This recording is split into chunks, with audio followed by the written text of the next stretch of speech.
ocurre y qué es lo que sucede. Cuando San Marcos ha preguntado sobre el tema que vamos a tratar hoy, lo ha hecho principalmente por el desarrollo de las teorías psicológicas, el fundador de la psicología científica y los enfoques cognitivistas, conductistas y humanistas. Incluso esto lo podemos observar en el examen de admisión de la semana pasada. ¿Cómo trabajo yo en la academia, ya sea el ciclo anual o semestral? Lo que hago en primer lugar es presentarles la teoría. Les voy a explicar la teoría, vamos a extendernos en cada uno de sus ejemplos. Posteriormente vamos a resolver las preguntas de la guía, que ustedes la encuentran en su Classroom, y al final vamos a resolver todas las preguntas de admisión sobre este tema. Así trabajo todas las clases. Todas las clases yo resuelvo preguntas de admisión con ustedes, de todos los años, ¿sí? Así que hoy, por ejemplo, tengo aproximadamente 10 preguntas de admisión que resolver con ustedes. Y la idea es que al resolver las preguntas de admisión, ustedes puedan confirmar sus conocimientos, ¿sí? De eso se trata. Muy bien, entonces el tema a tratar el día de hoy en este semestral San Marcos es la psicología científica y las escuelas psicológicas, ¿sí?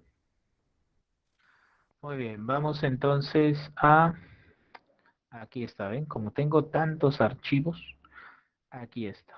Empezamos entonces. ¿Qué me ha preguntado San Marcos sobre psicología científica? Sobre este tema, principalmente tres cositas. El padre de la psicología científica, las funciones de los procesos psicológicos, ¿sí? Específicamente el aprendizaje y la memoria, y en tercer lugar, la teoría del procesamiento de la información. ¿Sí? No olvidar ello, por favor.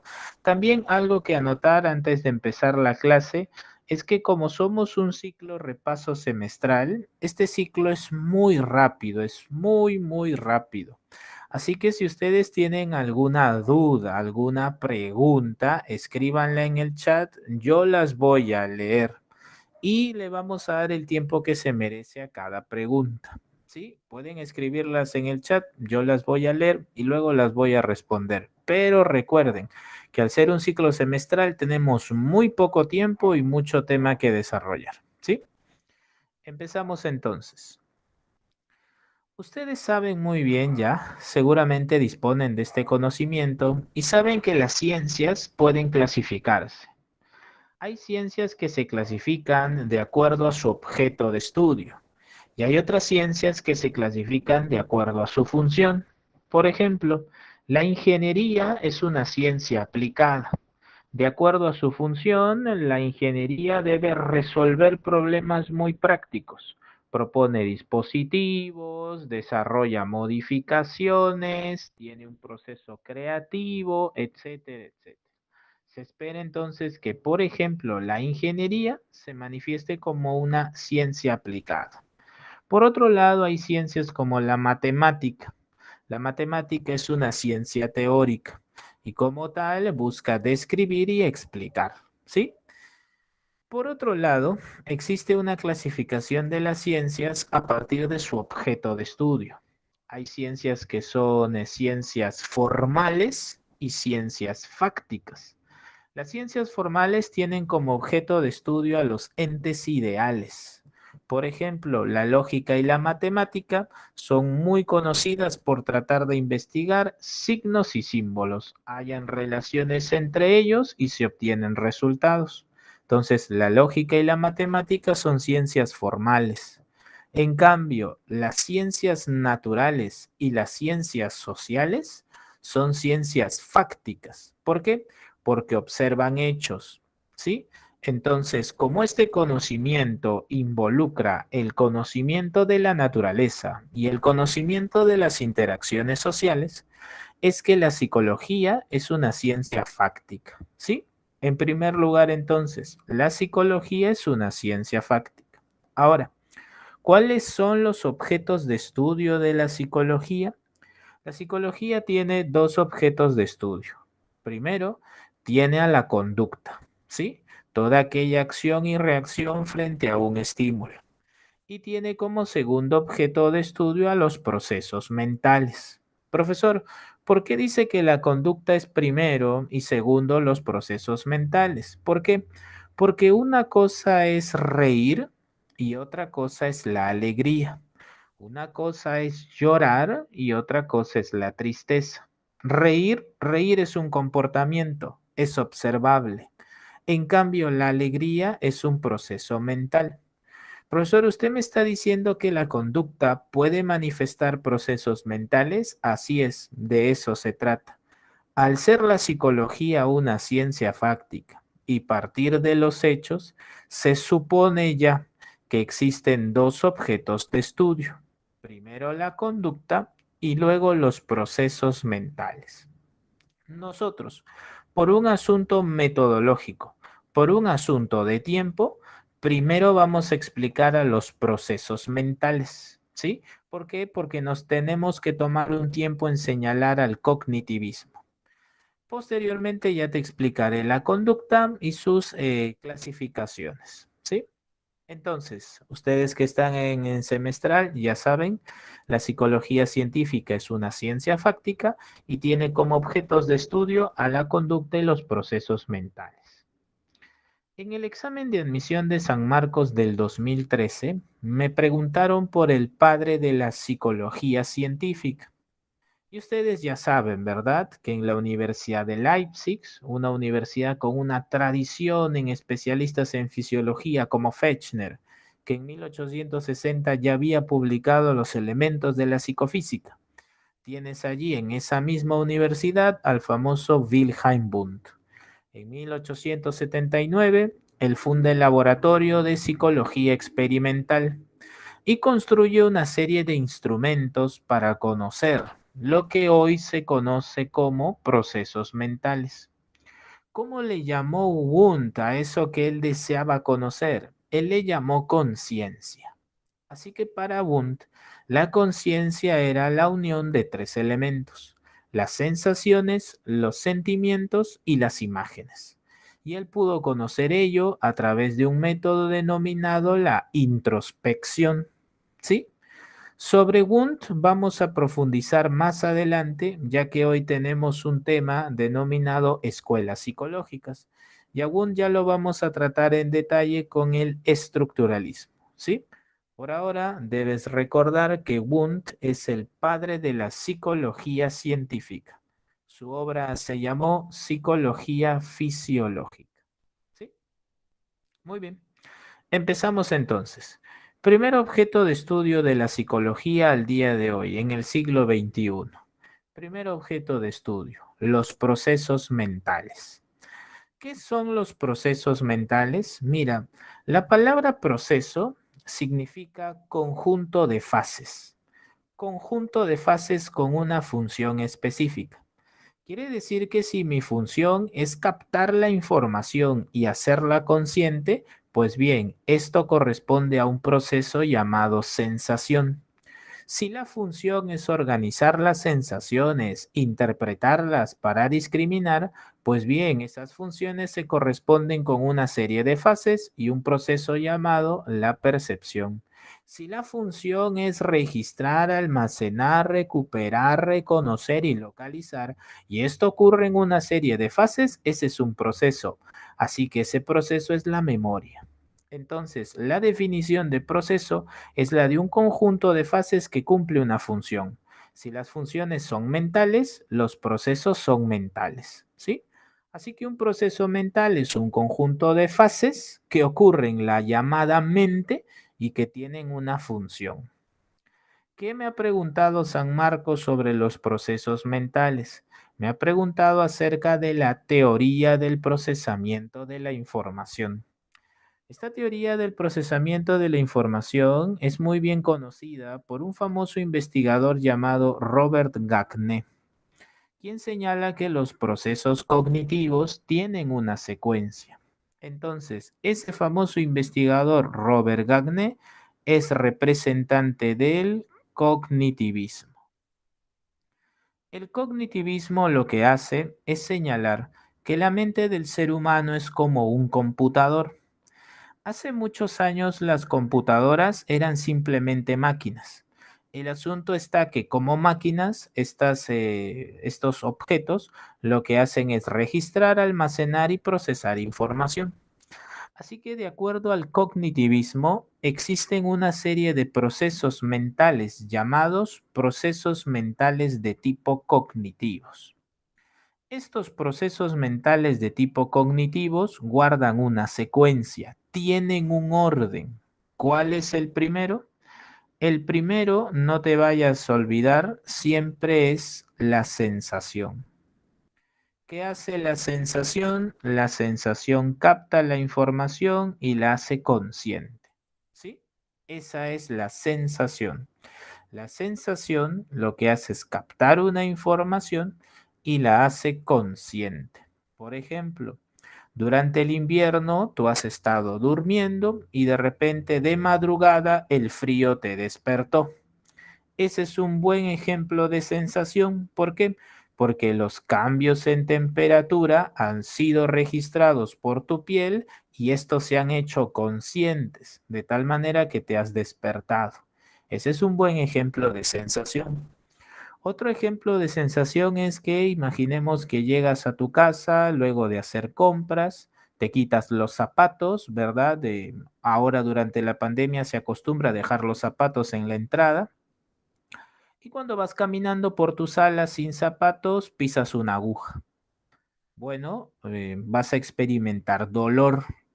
Eso obedece a una sensación. Captas la información y la haces consciente. Sensación. Este es el primer proceso para la teoría del procesamiento de la información. La segunda o el segundo proceso es la atención. La atención es un proceso cognitivo que se orienta a filtrar la información sensorial. La filtra.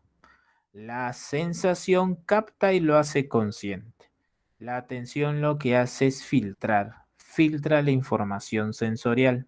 Por ejemplo, llegaste a tu casa y pisaste una aguja. ¿Qué experimentas? Dolor. Naturalmente luego vas a mirar hacia el suelo y hacia el suelo ves a la aguja. Esa es tu atención. Ha focalizado tu actividad consciente. ¿Sí? No te olvides, la atención es un filtro. En tercer lugar, vas a encontrar a un proceso llamado percepción. La percepción que hace, organiza la información sensorial, la interpreta y luego lo que hace es discriminar. Discriminar. Entonces, vamos a responder brevemente dos preguntas de sus compañeros en el chat. Su compañero Eduardo dice metacognición. No, la metacognición, no te olvides Eduardo, es una estrategia del aprendizaje que se caracteriza por supervisar tus contenidos. Supervisa qué aprendes y qué estrategias aprendes, ¿sí? También recuerda que la metacognición te orienta hacia una autoevaluación. Su compañero Eric dice, el cerebro prioriza su atención en el dolor más fuerte. Así es, Eric, eso es correcto. De acuerdo a las famosas investigaciones psicofísicas de Fechner, hay una relación directamente proporcional entre la intensidad y la sensación. A mayor intensidad, mayor sensación. Eso es correcto. Muy bien, regresamos al tema. Su compañero Eric dice, es evaluar lo aprendido, la metacognición. Así es, de acuerdo al proceso del aprendizaje, existen estrategias. Repaso, luego viene la elaboración, luego viene la organización y la cuarta es la supervisión de la información. A eso se le llama metacognición. La metacognición tiene tres partes. Así es, Ana Lucía. Tiene tres partes la metacognición. En la primera, tú te informas sobre las estrategias, que son las del repaso, elaboración y organización. En la segunda, tú haces uso de las estrategias. Y en un tercer momento, tú te evalúas. ¿Mm? Tiene un orden la metacognición. Y lo vamos a ver en el tema que corresponde. Así es, tiene 3 momentos. No solamente es buscar la mejor técnica para aprender, Ana Lucía. Esa sería solo la primera parte. La segunda parte es la aplicación y la tercera es tu propia evaluación.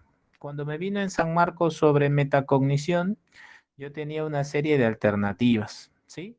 Y dentro de estas alternativas habían unas que solo buscaban, otras que solo aplicaban, pero la clave fue en la que el sujeto se autoevaluaba. Hacía las 3 cosas. Buscaba, aplicaba y se autoevaluaba. ¿Sí? Muy bien, vamos a detenernos ahí con las preguntas. Ya las demás las respondemos al final porque el tiempo nos gana. Entonces, regresando a este tema. La teoría del procesamiento de la información te dice que el primer proceso es la sensación, el segundo es la atención y la tercera es la percepción. Entonces, en la percepción tú organizas la información, tú la almacenas y luego discriminas, separas, distingues. Entonces, si llegas a tu casa, pisas una aguja y experimentas dolor, esa es una sensación. Si luego tú miras hacia el suelo y detectas a la aguja, esa es tu atención. Si luego tú dices, ¿qué hace este objeto peligroso aquí? Y tú llegas a concebir a la aguja como un objeto peligroso, esa es tu percepción. De tal manera que si alguien en tu casa te dijera, oye, reúne todos los objetos peligrosos de la casa, por favor, tú haciendo uso de tu percepción dirás, ah, bueno, allí tendría yo que considerar a la aguja, además de la tijera y tal vez el cuchillo, o el cuchillo y tal vez la tijera. La percepción te permite discriminar. Profesor, ¿pero acaso la percepción no está vinculada con la memoria? Así es, y esta viene en cuarto lugar, la memoria. La memoria es el cuarto proceso cognitivo. ¿Por qué? Porque la memoria va a almacenar aquellos códigos que ha generado tu percepción. Por eso cuando tú aprendiste el tema de memoria, tú aprendiste que había memoria sensorial, memoria de corto plazo y memoria de largo plazo. En la memoria sensorial no interpretabas, ¿cierto? En la memoria de corto plazo sí. Entonces, tú, por ejemplo, debes recordar que para la memoria existe la memoria sensorial, la memoria de corto plazo y la de largo plazo. Y para que la información pase de la sensorial a la de corto plazo, tú tenías que apelar a quién? A tu atención. Ah, ya ves. Por eso, la teoría del procesamiento de la información te dice, tú primero sientes, luego atiendes, en tercer lugar percibes y en cuarto lugar almacenas esa información. En quinto lugar, esa información almacenada genera un aprendizaje. Así que el aprendizaje es el quinto proceso cognitivo. Sensación, atención, percepción, memoria y aprendizaje. Tú primero sientes, luego atiendes, posteriormente percibes, esas informaciones van a tu memoria y como consecuencia tú cambias tu conducta, cambias tu comportamiento. ¿Por qué les presento este esquema? Porque en el 2018 San Marcos me hizo esta pregunta. San Marcos me preguntó lo siguiente. Indica la alternativa donde se presenten 2 procesos psíquicos fundamentales para el logro de aprendizajes cognitivos. Al final de la clase te lo voy a presentar, ahora solo te lo comento. Indica la alternativa donde se presenten 2 procesos psicológicos fundamentales para el logro de aprendizajes cognitivos. Ojo, no dice aprendizaje motor, no dice aprendizaje social, no dice aprendizaje afectivo, dice cognitivo. Entonces, bajo la teoría del procesamiento de la información, hay algo que no debes olvidar. Nunca olvides esto, por favor. Nunca olvides esto.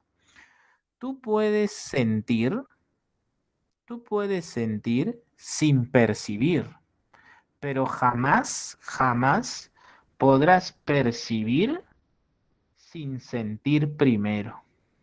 Vuelvo a repetir. Tú puedes sentir sin percibir. El frío te puede despertar en la mañana, ¿cierto?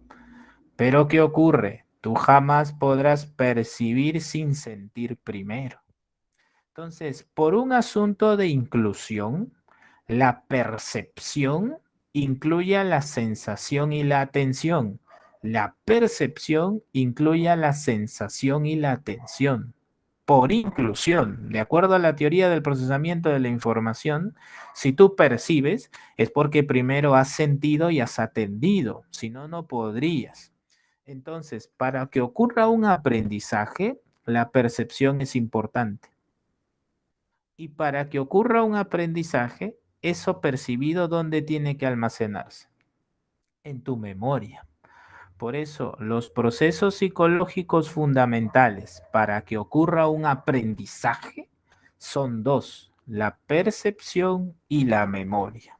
Eso es de acuerdo a la teoría del procesamiento de la información, percepción y memoria. ¿Sí? Muy bien. Entonces nosotros tenemos el caso donde si yo llegara a mi casa y pisara una aguja, pues experimento dolor, sensación. Luego miro hacia el suelo y digo, uy, ¿qué es esto? Esa es mi atención. Luego digo, oye, la aguja es un objeto peligroso. Esa es mi percepción. Toda esa experiencia va a almacenarse en mi memoria. De tal manera que al día siguiente, cuando yo llegue a mi casa, tendré más cuidado. Al quitarme los zapatos, miraré con cuidado. Pues bien, déjame decirte que mi conducta ha cambiado. En relación al día anterior donde pisé la aguja, ahora ya no lo hago. Ese es un aprendizaje. El aprendizaje se define como un cambio relativamente permanente en la conducta y los procesos mentales debido a la experiencia, la práctica y la interacción con el entorno. Ah, entonces para que ocurra un cambio en la conducta, tienen que realizarse esos cuatro procesos: sensación, atención, percepción y memoria. ¿Sí? Ese es el orden. ¿Listo? Muy bien. Si tú te preguntas, profesor, y todo lo que nos ha explicado, ¿dónde está? Está en la siguiente diapositiva. Aquí está la definición de procesos mentales, aquí está lo que es el cognitivismo y aquí tienes a los procesos cognitivos en un orden. Ahora, ¿qué debo agregar yo? Yo debo agregar lo siguiente. ¿Sí? Voy a agregar lo siguiente. De acuerdo a la tradición soviética de la psicología, específicamente la de Vygotsky, quien está en el prospecto de admisión, existen procesos cognitivos básicos y existen procesos cognitivos superiores. Los 5 que acabas de ver conmigo se llaman procesos cognitivos básicos. Quiere decir que estos 5 que ahora estoy marcando en color verde son procesos cognitivos básicos. ¿Por qué se les llama procesos cognitivos básicos? Bueno, Vygotsky y la tradición soviética les llamaban básicos porque son conocimientos muy elementales sobre nuestra realidad. Además, son compartidos con los animales. Los animales sienten, atienden, perciben, recuerdan y aprenden. Sienten, atienden, perciben, recuerdan y aprenden. Los animales también. ¿Pero qué nos diferencia con ellos? Bueno, de acuerdo a Vygotsky, la tradición soviética de la psicología, es el pensamiento, la inteligencia y el lenguaje lo que nos hacen distintos. Por eso a estos procesos se les llama procesos cognitivos superiores. Según Vygotsky, estos procesos cognitivos dan cuenta de qué? De un crecimiento individual a partir de la interacción social. El pensamiento para Vygotsky, la imaginación, la inteligencia y el lenguaje requieren de la interacción social y en su momento, para Vygotsky, fueron considerados como exclusivos del ser humano. Ahora, hay una excepción. ¿Cuál, profesor? El lenguaje. Al siglo XXI se sabe que el lenguaje no es exclusivo del ser humano, es la única excepción, sino que los animales también tienen lenguaje.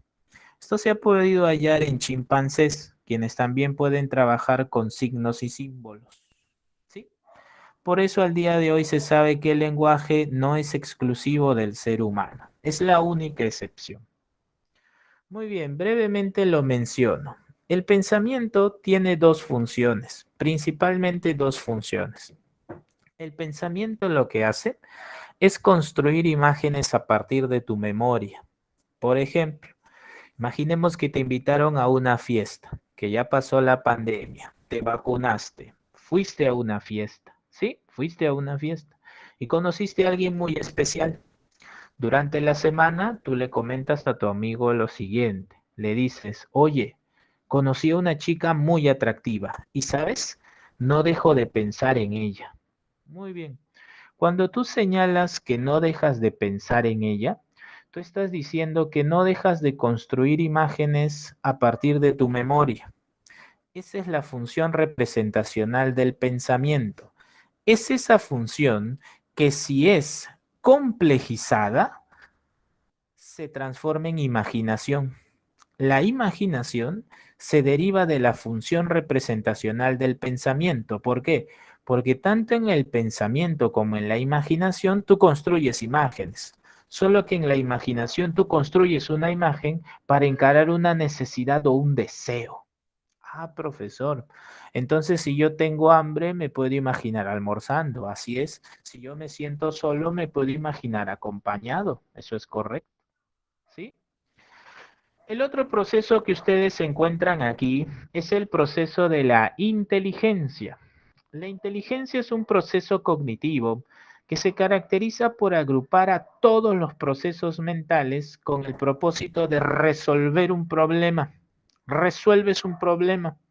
Por ejemplo, imagínate que yo te pregunte a ti, ¿ya? Te pregunto, ¿cuál es la diferencia? Ojo, es un ejemplo nada más, ¿ah? ¿Cuál es la diferencia entre la pereza y la ociosidad? Tú para responder esa pregunta tendrás que apelar a todos tus procesos cognitivos previos, tu sensación, tu atención, tu percepción, tu memoria, tu aprendizaje, tu pensamiento, tu imaginación, etcétera. Entonces, lo que hace la inteligencia es utilizar a todos sus procesos cognitivos anteriores para resolver un problema.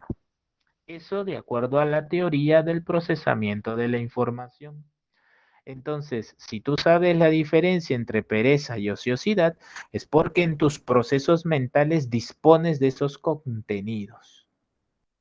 Y finalmente está el lenguaje. Recuerda que el lenguaje comunica aquellos procesos mentales. ¿Sí?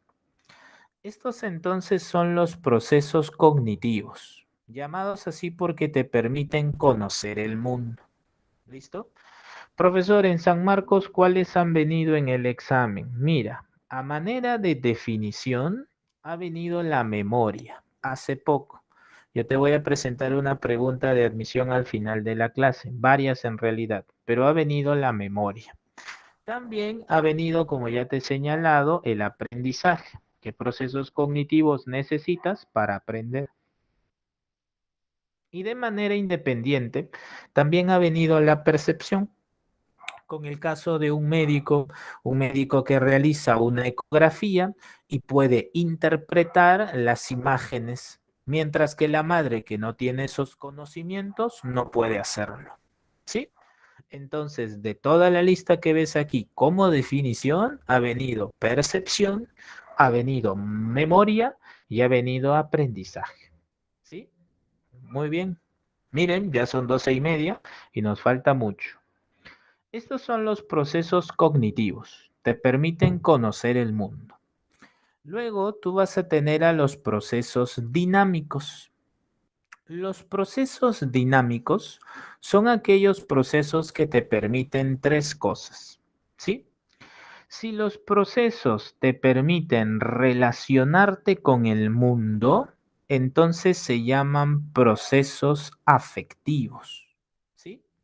Y allí vas a tener como protagonistas a tres. ¿A quiénes vas a tener como protagonistas?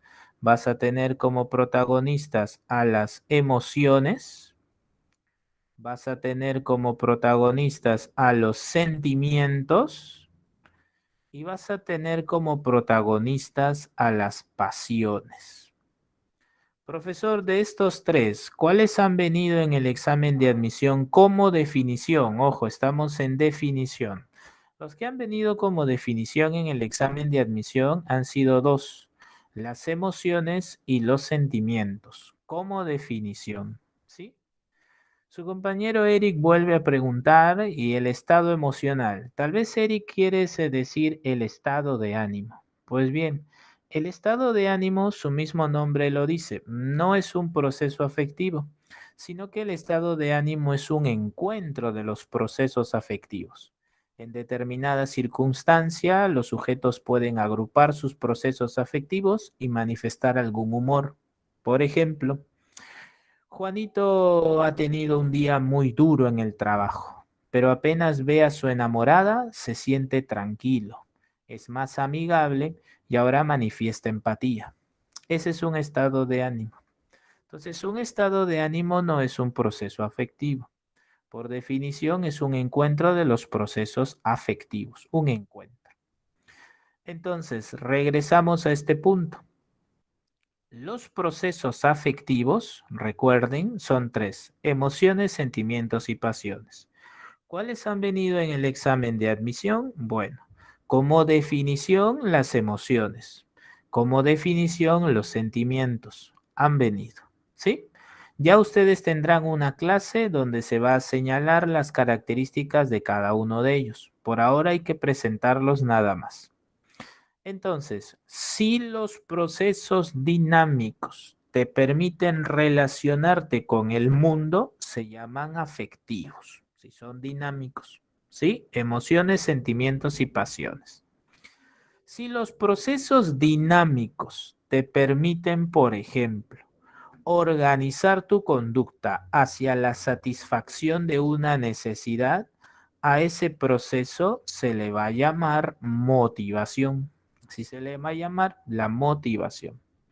Así que la palabra motivación proviene del latín que significa motivus, que hace referencia a la acción del movimiento. Sin embargo, en la clasificación de los procesos mentales, a la motivación se le puede concebir como un proceso conativo, ya que la palabra conativo se deriva del término conatus, que significa intento, esfuerzo físico, moral por lograr algo. ¿Sí?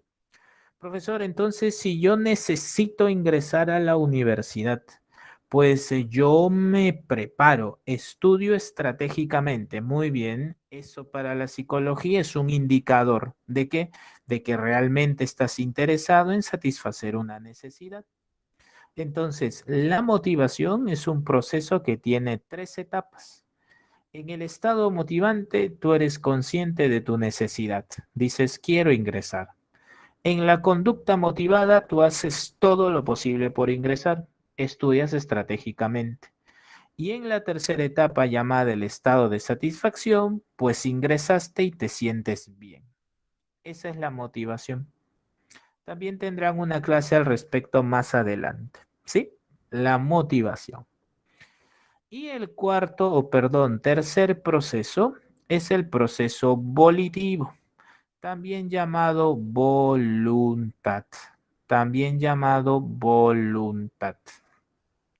En el proceso volitivo, tú lo que haces es afirmar tus intenciones. Afirmas tus intenciones. Por ejemplo, ustedes tal vez se levantan muy temprano para recibir sus clases, pero para hacerlo pueden tener distintas alarmas en su celular.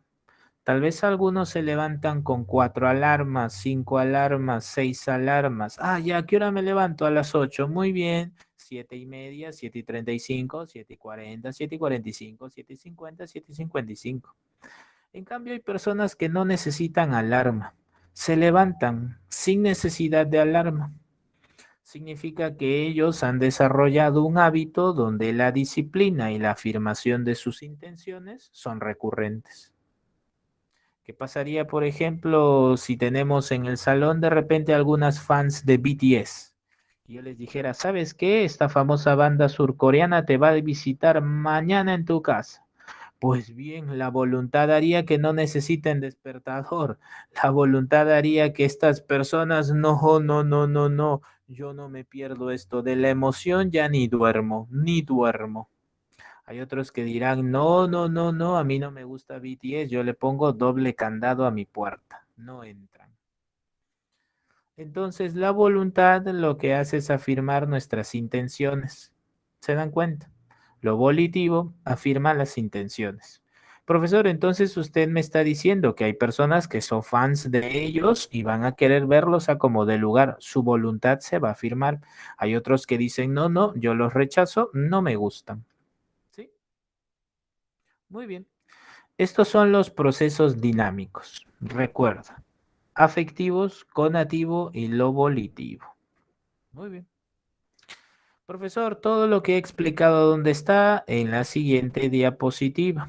Aquí tienes cada una de las características que he señalado. ¿Sí? Muy bien. Ahora, ¿qué podemos nosotros inferir? Tú puedes inferir que todos los procesos mentales, todos, ya sean cognitivos o sean dinámicos, tienen características. En primer lugar, los procesos mentales son subjetivos. Quiere decir que son personales, son individuales. Quiere decir que si a ti te cuentan un chiste y tú te ríes, esa manera de reírte es solo tuya. Nadie se ríe como tú. De tal manera que cuando tú observas a alguien reírse y dices, oye, qué gracioso se ríe él, ¿ah? Y entre los amigos se burlan, oye, oye, haz que se ría, haz que se ría. Y la misma risa genera burlas, porque nadie se ríe, nadie experimenta la alegría como tú lo haces. Es individual, es subjetivo, es personal. La siguiente característica que puedes inferir es que los procesos mentales son intransferibles. Yo, por ejemplo, voy a ver una película y no le puedo decir, ¿qué cosa? Yo no le puedo decir a alguien, ahí te va mi recuerdo, allí te va mi recuerdo, toma. Ya vi una película, toma, ahí te va mi recuerdo. Eso no se puede, son intransferibles. Su compañero Eric tiene un comentario y dice, profesor, los estados de ánimo están dentro de los procesos afectivos. Así es, están colocados entre paréntesis. Pero ya hice la precisión, ¿verdad? Cuando tengamos el tema de procesos afectivos, allí volveremos a hacer hincapié en la precisión. No es un proceso afectivo en sí mismo, sino que es un encuentro de los procesos afectivos. Así es. Muy bien. Segunda característica, intransferible. No podemos transferirlo. Si veo una película y esta me conmueve, no le puedo transferir esa afectividad a otra persona. Ni siquiera podría transferirle el mismo recuerdo. La siguiente característica es temporal. Los procesos mentales son temporales. ¿Qué significa? Que tienen una duración. Quiere decir que, profesor, si yo estoy almacenando información en mi memoria, voy a poder hacer una distinción entre cuánto dura aproximadamente la memoria sensorial, de cuánto requiere la memoria de corto plazo para afirmar los conocimientos. Así es, si estás en semestral, sabes muy bien que aproximadamente la memoria de corto plazo, aproximadamente, ojo, no definitivamente, no exclusivamente, aproximadamente, requiere entre 15 a 30 segundos. Algunos libros en promedio hablan de 17 o 20 segundos. La cuarta característica que puedes inferir es la característica del desarrollo con el entorno. Puedes tú aprender a partir de la observación e imitación de otras personas. Claro, ahí está el entorno. También podrías, por ejemplo, emocionarte ante una buena noticia. Eso te vincula con el entorno. La número 5 señala que desarrolla una relación con la dimensión biológica. Por ejemplo, ustedes saben, y ya están en repaso semestral y están constantemente leyendo, saben, por ejemplo, que la motivación se clasifica según sus bases biológicas en dos niveles. Hay una motivación primaria y una motivación secundaria. Nuestro sistema límbico tiene una estructura llamada el hipotálamo. El hipotálamo, por ejemplo, regula el hambre, la sed, la conducta sexual y la temperatura corporal. Entonces a esa motivación se le llama motivación primaria. En cambio, si tú organizas tu proyecto de vida, deseas viajar, ingresar a la universidad, entonces allí está participando de manera notoria el área prefrontal. Así es, André, tienes razón. Y esto le podemos llamar motivación secundaria. Motivación secundaria. ¿Sí? Entonces hay una dimensión biológica. Muy bien, has conocido a los procesos mentales y has concebido sus características. Ahora empezamos con la conducta. Mientras que los cognitivistas se interesaron en investigar cómo se procesa la información, los conductistas se orientaron a investigar las consecuencias. ¿Sí? ¿Cómo que consecuencias, profesor? Así es.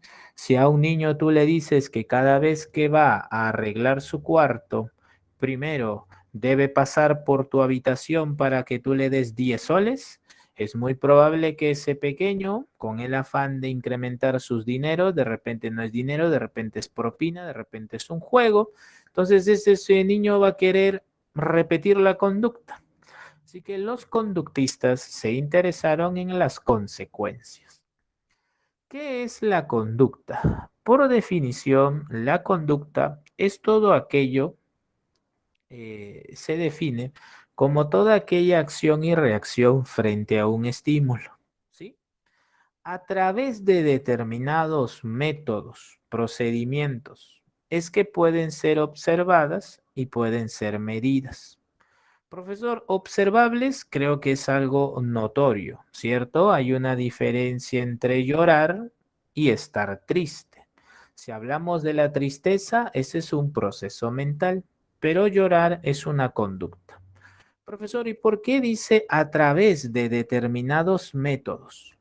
Puede ser medida. Muy bien, porque el comportamiento puede identificarse a partir de una frecuencia.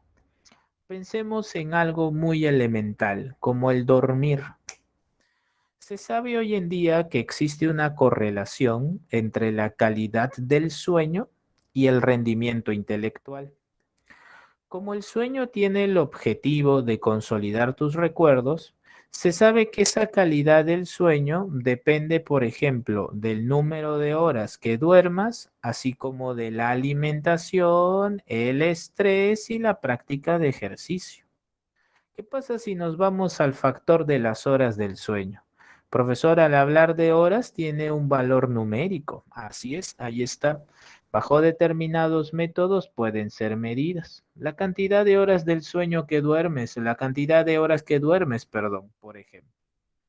Profesor, también cuando hablamos del ritmo cardíaco, hablamos de la frecuencia en la respiración, eso también se puede contar. Así es, de allí que es medible.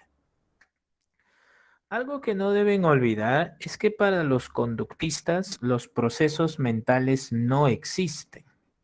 Para ellos solo existen conductas encubiertas, ¿sí? Ellos a los procesos mentales le llaman conductas encubiertas.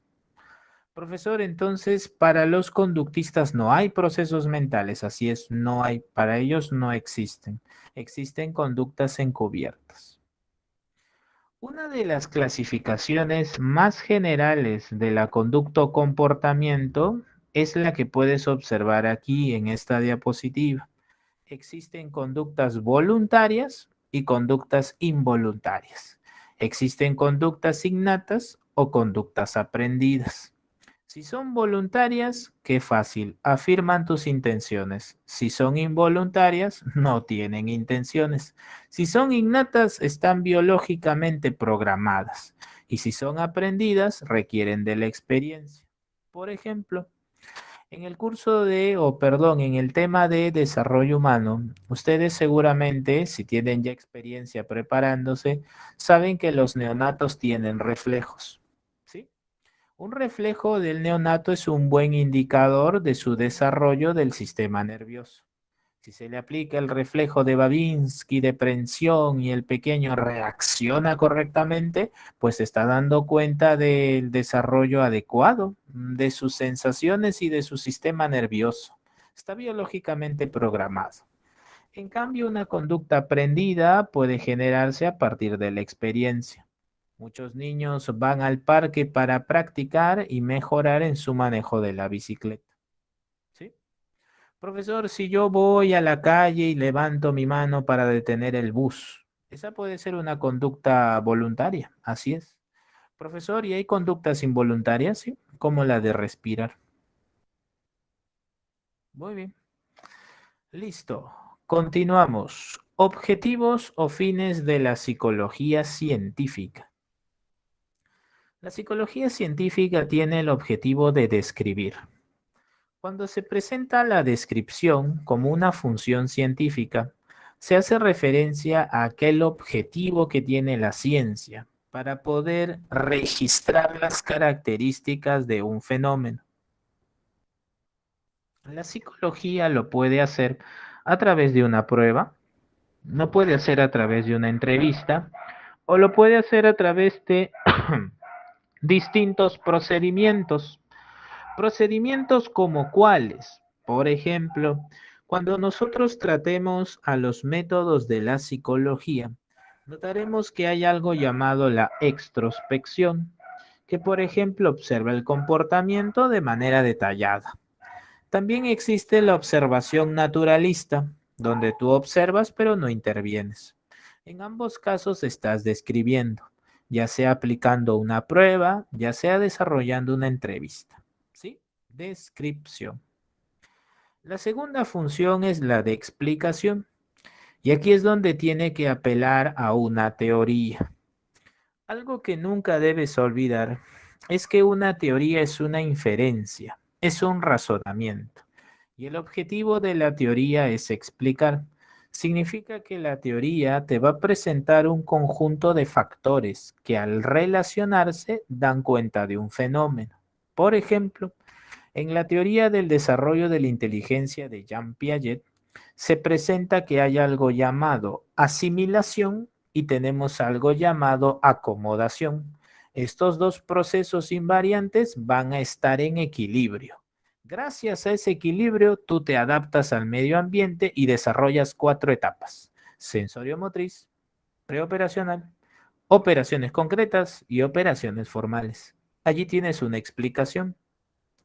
Si por ejemplo Pedro va al psicólogo y tiene una estima deteriorada, muy bien, de acuerdo a la psicología científica, la estima del ser humano tiene una serie de áreas: cognitiva, afectiva, conductual, relacional, etcétera.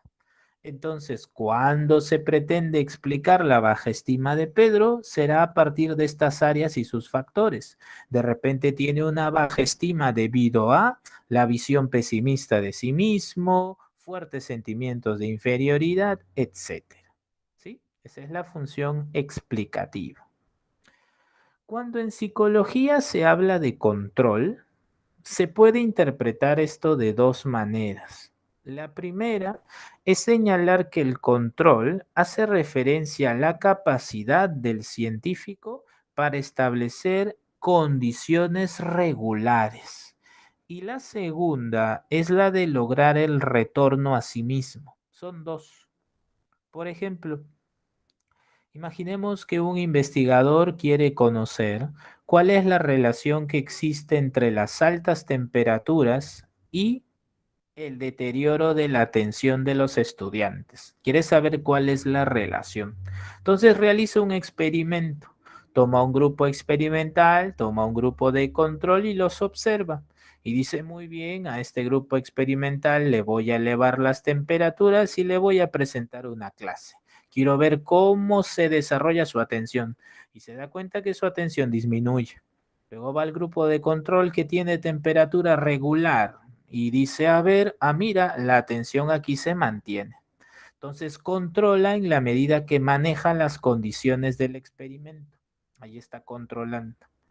Y la otra interpretación del control es a través de la psicología clínica. Cuando, por ejemplo, un investigador, bueno, puede ser también otra rama de la psicología, me corrijo. El asunto está que el control logre que el ser humano pueda retornar a sí mismo. Voy a darte un ejemplo muy práctico. Imaginemos que un sujeto con problemas para controlar la ira ingrese a una consulta psicológica y al ingresar el sujeto se siente con mucha energía y dice, no puedo controlar lo que siento. Muy bien. A través de una serie de herramientas, el psicólogo va a esperar que ese objetivo, que es disminuir sus tensiones, pueda a largo plazo mejorar las condiciones de vida del paciente. Entonces, sujetos con problemas para el control de la ira en la psicología deberían al final de todo un proceso lograr afirmar su salud mental. ¿Sí? Allí vemos el control. Como siguiente función tienes a la modificación. Algunos libros de psicología suelen colocar controlar y modificar en el mismo párrafo, pero si tú lo lees al detalle vas a encontrar que son cosas distintas. Ya te expliqué por qué. El control puede tener dos interpretaciones, una en el experimento, en la investigación, y la otra en lograr que el sujeto retorne a sí mismo. La modificación lo que hace es orientar lo que podríamos nosotros llamar el procedimiento científico a un cambio en la conducta. ¿Sí? Un cambio en la conducta. Profesor, entonces aquí vas a encontrar terapias, talleres, intervenciones, prevenciones, etc. Ah, profesor, aquí ya lo tiene usted más focalizado. Tiene no solamente el hecho de que el sujeto puede retornar a sí mismo, sino que tiene otros objetivos, como el crecimiento personal, en la realización de un tratamiento, etcétera, etcétera. Por ejemplo, un psicólogo organizacional puede desarrollar un taller de inteligencia emocional en una empresa. Entonces, él va a esperar que al final del taller los sujetos desarrollen autoconocimiento, autorregulación de sus emociones, automotivación, empatía y habilidades sociales. Profesor, entonces la modificación es mucho más específica y se diversifica en relación a su especialidad. Así es. Y finalmente tienes a la predicción. La función de predecir trabaja con una anticipación de eventos y sucesos en base a investigaciones previas, ¿sí? Generalmente la predicción va de la mano con las leyes científicas. La diferencia entre una teoría y una ley científica es que la ley científica es una proposición que busca relacionar generalmente dos factores de manera universal. Por ejemplo, hoy se sabe que el cociente intelectual es uno de los mejores indicadores, no el único, uno de los mejores indicadores para tratar de identificar el rendimiento intelectual. Y se sabe hoy en día que los niños con alto cociente intelectual desarrollan un alto desempeño escolar. Ojo, no he dicho académico en totalidad, no he dicho universitario, no he dicho empresarial, he dicho escolar. No estoy diciendo afectivo, no estoy diciendo de la personalidad, estoy diciendo escolar. Porque eso es lo que brindan los datos. Allí tienen las fuentes. Un alto cociente intelectual generalmente desempeña o desarrolla un alto rendimiento escolar. ¿Sí? Otro ejemplo que tienen aquí de predictibilidad es con relación a la personalidad. Distintas investigaciones psicológicas revelan que la influencia de los padres es más significativa en el desarrollo de la personalidad que la influencia de sus pares. Muchas veces las personas consideran que los niños han sido fuertemente influenciados por alguien más, por eso se comportan así. O de repente van al colegio y dicen, ay, ¿qué le enseñarán en el colegio que mi hijo viene terrible? Pero en realidad, la influencia más grande en la personalidad de los niños no está en el colegio ni en las redes sociales, está en realidad en los padres, en el hogar, ya que los padres son los que regulan el acceso a las redes sociales, los padres son los que regulan el tiempo en el que juegan, el tiempo en el que estudian. Si los padres no lo hacen, entonces naturalmente el desarrollo de su personalidad tendrá una serie de conflictos. Eso es. Las investigaciones psicológicas de hace más de 20 años, hasta el día de hoy, revelan que los padres siempre serán, o bueno, hasta la fecha, me corrijo, hasta la fecha, son la influencia más significativa en la personalidad de sus hijos. ¿Sí? No lo digo yo, ahí tienen la fuente, pueden revisarlo. Muy bien. Hemos entonces concluido con el primer tema. Miren, el primer tema recién, psicología científica. Te he dicho todo lo que ha preguntado San Marcos hasta la fecha sobre este tema. Ahora vamos con el segundo tema. En este repaso semestral, en este tema hay dos temas en uno. Las escuelas psicológicas. El padre de la psicología científica llamado Wilhelm Wundt nos dice lo siguiente. La conciencia humana tiene tres elementos. Esta es su estructura, estructuralismo, ahí está su estructura. Son las sensaciones, son los sentimientos y son las imágenes. Las imágenes en ese contexto hacen referencia a los recuerdos. Entonces, imaginemos que al día de hoy, en el siglo XXI, tomamos a un sujeto y le vendamos los ojos, ¿ya? Le vendamos los ojos y le decimos al sujeto, mira, me vas a decir qué es lo que te voy a colocar en tus manos, ¿ya? Así que este sujeto que tiene los ojos vendados recibe una regla de madera. Entonces le preguntamos al sujeto, oye, ¿qué tienes en tus manos? El sujeto va a decir, bueno, este es un objeto alargado, es liviano, es de madera. Muy bien. Es una regla de madera, ¿verdad? Así es. Y dime, ¿qué más? Bueno, esta regla de madera me recuerda a mi niñez, donde fui feliz. ¿Por qué? Porque en el colegio aprendí mucho. Entonces el sujeto acaba de practicar algo llamado introspección, que es una autoobservación. El sujeto a través de un objeto está tratando de desarrollar sensaciones, recuerdos y sentimientos. ¿Sí? Esa es la introspección en el caso de Wundt. Al día de hoy en la psicología clínica, si un sujeto llega muy cansado al consultorio y le dice al científico, me siento triste, cansado, aburrido y agobiado, bueno, si esto se realiza dentro de una sesión, estará aplicándose también la introspección como un proceso reflexivo sobre sus vivencias. Eso es posible. Ocurre que el famoso Wundt tuvo un estudiante llamado Edward Titchener, quien llevó el estructuralismo a Estados Unidos.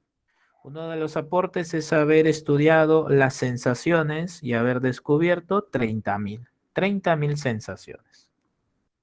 ¿Sí? Muy bien.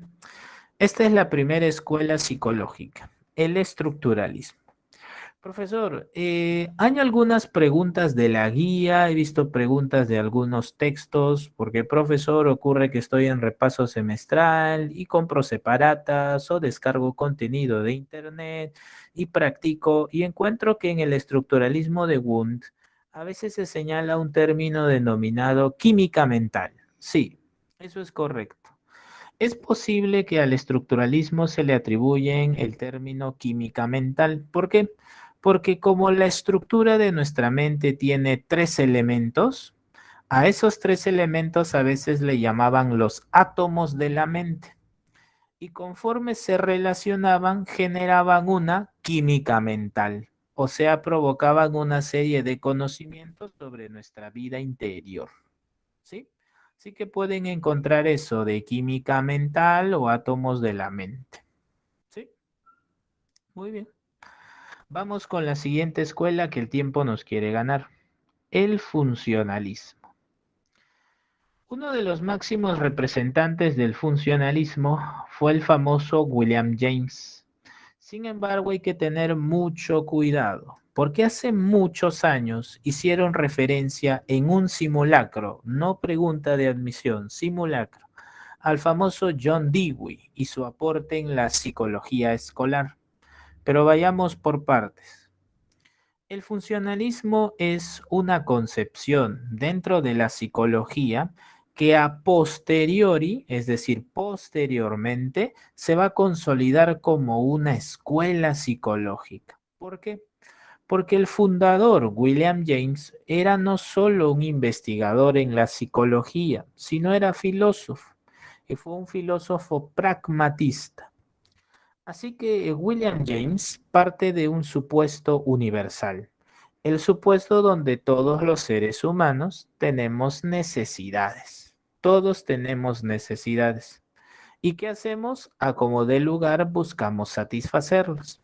Entonces, William James concebía a los procesos mentales, a lo que hoy llamamos procesos mentales, ojo, a lo que hoy conocemos como procesos mentales, los concebía como algo que tenían que servir para algo. Entonces a William James no le interesaba lo que le interesaba a Wundt, conocer las partes, los elementos, definir, no.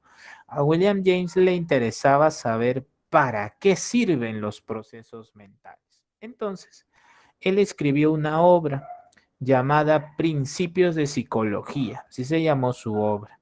En esa obra, por ejemplo, él hace una definición y una clasificación de qué? De la imaginación. Y ojo, esta definición no es una definición como en Wundt, que se establece a partir de las partes, sino que a él le interesa definir a partir de su función. Entonces, William James dice esto: la imaginación es un proceso que te permite construir imágenes para encarar necesidades y ¿qué más? Así es, deseos, encarar necesidades y deseos.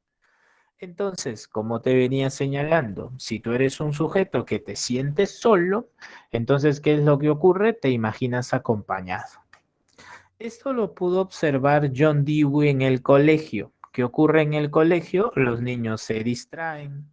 Al distraerse, ¿qué hacen? Uso de su imaginación. Entonces imaginan que están en otro lugar o toman sus lapiceros y hacen como si fueran avioncitos o automóviles. Entonces, William James, ¿qué hace? William James te dice, lo que debe importarle a la psicología es saber para qué sirven los procesos mentales. La imaginación, por ejemplo, sirve para encarar una necesidad o un deseo. ¿Sí? Muy bien. Al desarrollarse el funcionalismo, se encontraron con distintos procedimientos. El procedimiento por excelencia de la psicología en su momento era la introspección, que provenía de Wundt. Sin embargo, aquí se funda algo llamado la extrospección. Se observaban las conductas y se anotaban, ¿sí? Anotan, anotan, anotan. Muy bien.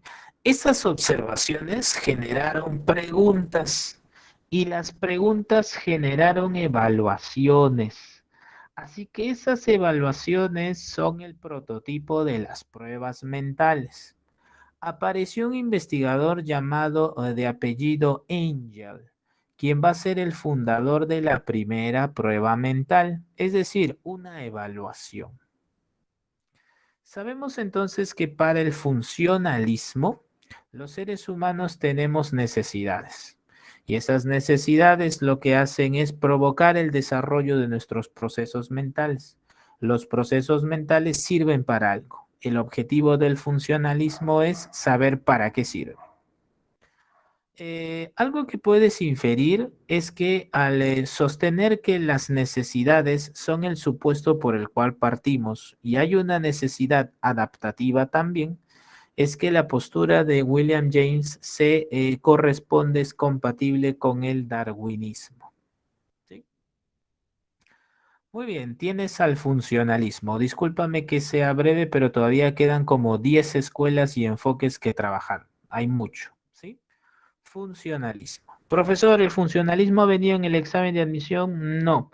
En un simulacro hace muchos años me preguntaron por las pruebas mentales, pero fue una pregunta muy general, muy general. Fue como una pregunta así, ¿no? El famoso Engel desarrolló una serie de cuestionarios, de evaluaciones para determinar el funcionamiento de los procesos mentales. Esto fue propuesto por el funcionalismo. Fue muy, muy directa la pregunta. Fue de hace varios años. ¿Sí? Muy bien. Continuamos. Siguiente escuela. La famosa Gestalt. En Alemania existieron un grupo de investigadores muy interesados en la percepción. La misma palabra Gestalt significa forma, figura o configuración.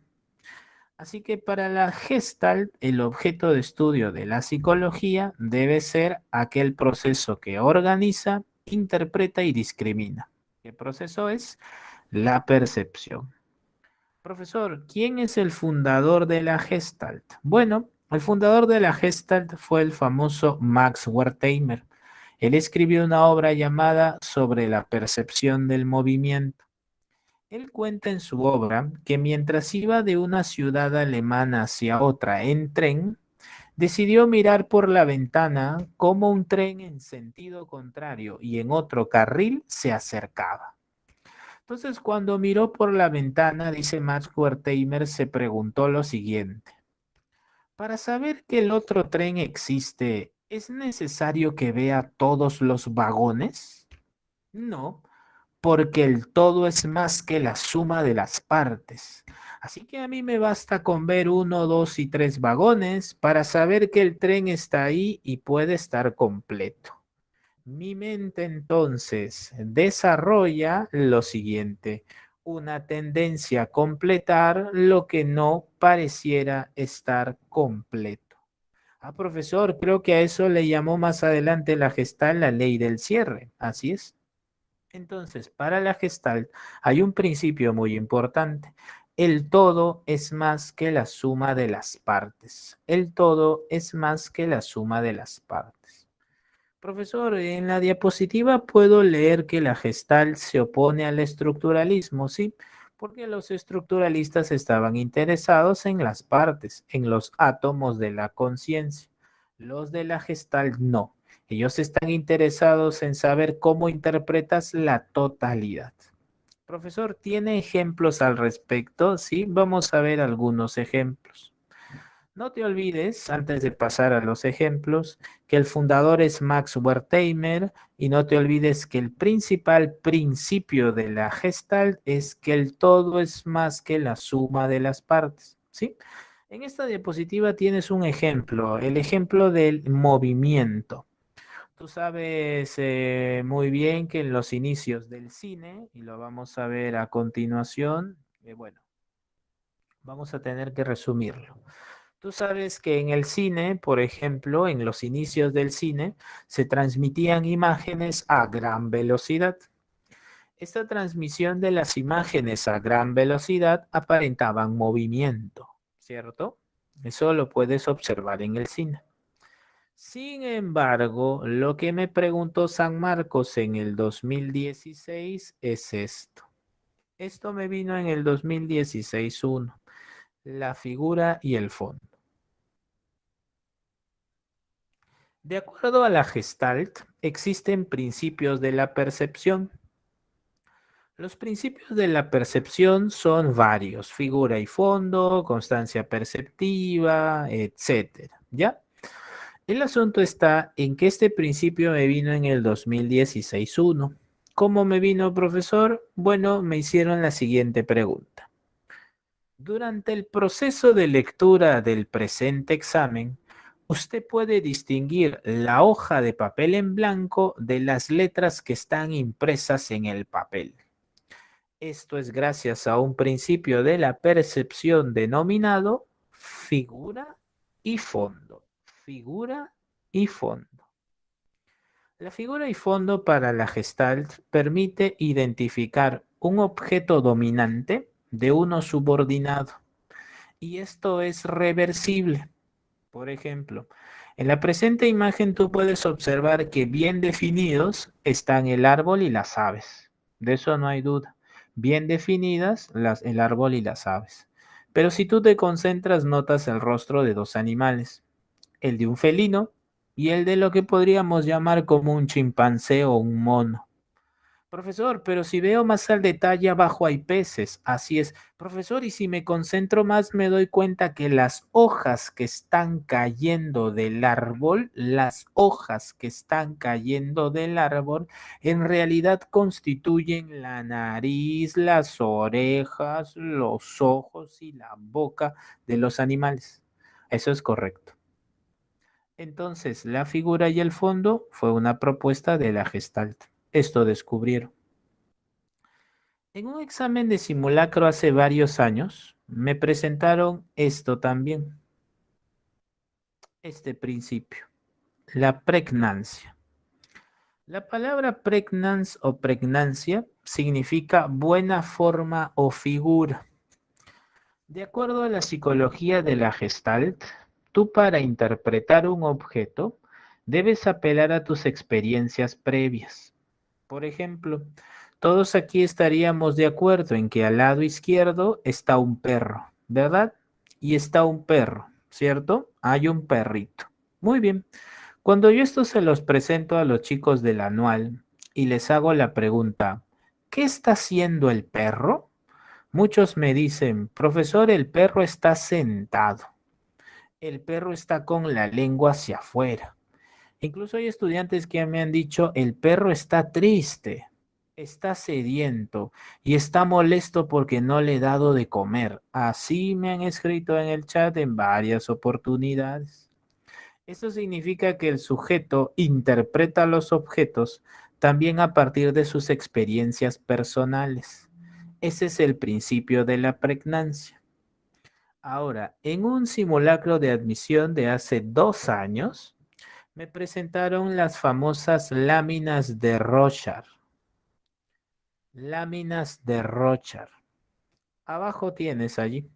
Las láminas de Rorschach son unas manchas de tinta donde el especialista, inicialmente el psicoanalista o inicialmente el psiquiatra también, le preguntaba al sujeto lo que veía. Entonces el sujeto, haciendo de sus experiencias personales, tiene que interpretarlas. Esto me preguntó San Marcos en un simulacro. Me preguntaron qué principio de la percepción, qué principio de la Gestalt se está realizando en este caso. Y la clave fue la pregnancia. ¿Sí? Muy bien. Este entonces es el aporte de la Gestalt. Siguiente escuela psicológica, el psicoanálisis. Vino en el último examen de admisión, sí, 2 veces, 2 días, ¿sí? La primera pregunta que me presentaron fue sobre el superyo y los sentimientos de culpa. Y la segunda pregunta que vino sobre psicoanálisis en el último examen de admisión fue sobre teorías de la personalidad, teorías sobre la personalidad. A finales del siglo XIX, el famoso médico Sigmund Freud desarrolló una nueva concepción sobre el ser humano y su comportamiento, a la que él denominó psicoanálisis. Aquí voy a tener que ser muy breve porque hay mucho tema que desarrollar. Recuerden que el psicoanálisis tiene su propia clase más adelante, va a tener su propia clase. El psicoanálisis concibe que los seres humanos tenemos motivos ocultos. Por ejemplo, ¿recuerdan ustedes a ese congresista que cuando hizo su juramento dijo por Dios y por la plata? ¿Se acuerdan? Ocurrió hace varios años y curiosamente se volvió a presentar en las regiones. Si no me equivoco, hubo un regidor que también juramentó de esa forma. Dijo por Dios y por la plata. Muy bien. Para el famoso Freud, los seres humanos tenemos motivos ocultos que de manera espontánea se manifiestan en los lapsus. Los lapsus son errores azarosos. Estos errores ocurren y manifiestan el inconsciente. Si Freud escuchara al congresista decir por Dios y por la plata en un contexto donde el Congreso es conocido por lamentablemente ciertos actos de corrupción, entonces Freud diría, bueno, es posible que para ese caso el motivo verdadero de ser una autoridad es el de acrecentar su dinero. ¿Sí? A ese lapsus que ocurre en el habla, como bien lo señala André, se llama lapsus linguae. Si ocurre en la escritura, se llama lapsus calami. A lo que voy es a lo siguiente. Para Freud, los seres humanos tenían motivos ocultos. Y esos motivos ocultos se encuentran en el inconsciente. Así que vamos con el siguiente esquema. Freud ha comparado a la mente del ser humano con muchas cosas. En algunos textos lo ha comparado hasta con una máquina a vapor, pero ahora debemos compararlo con un iceberg. Freud le llamó a la mente humana aparato psíquico. ¿Sí? En el psicoanálisis existen dos tópicas. La primera tópica te presenta los niveles del aparato psíquico, el nivel consciente, el nivel preconsciente y el nivel inconsciente. En el nivel consciente, tú tienes pleno conocimiento de tus procesos mentales y sus productos. Tú eres consciente ahora desde que nos encontramos a la 1:20 de la tarde y es una clase de psicología, ¿sí? Eres consciente de ello. En el nivel preconsciente, tú puedes recuperar alguna información con facilidad, pero en el nivel inconsciente se ubican tus motivaciones primarias principalmente para Freud las sexuales, ¿sí? Entonces, el sujeto que dijo por Dios y por la plata manifestó un motivo oculto que se hallaba reprimido en el inconsciente. Esa es la primera tópica de Freud, los niveles del aparato psíquico. La segunda tópica de Freud manifiesta la estructura de la personalidad. En la estructura de la personalidad tú tienes al ello, al yo y al super yo. El ello es una parte de nuestra personalidad que se dedica a ejercitar el principio de placer. El yo es aquel que desarrolla el principio de realidad y el super yo es el guardián moral. ¿Sí?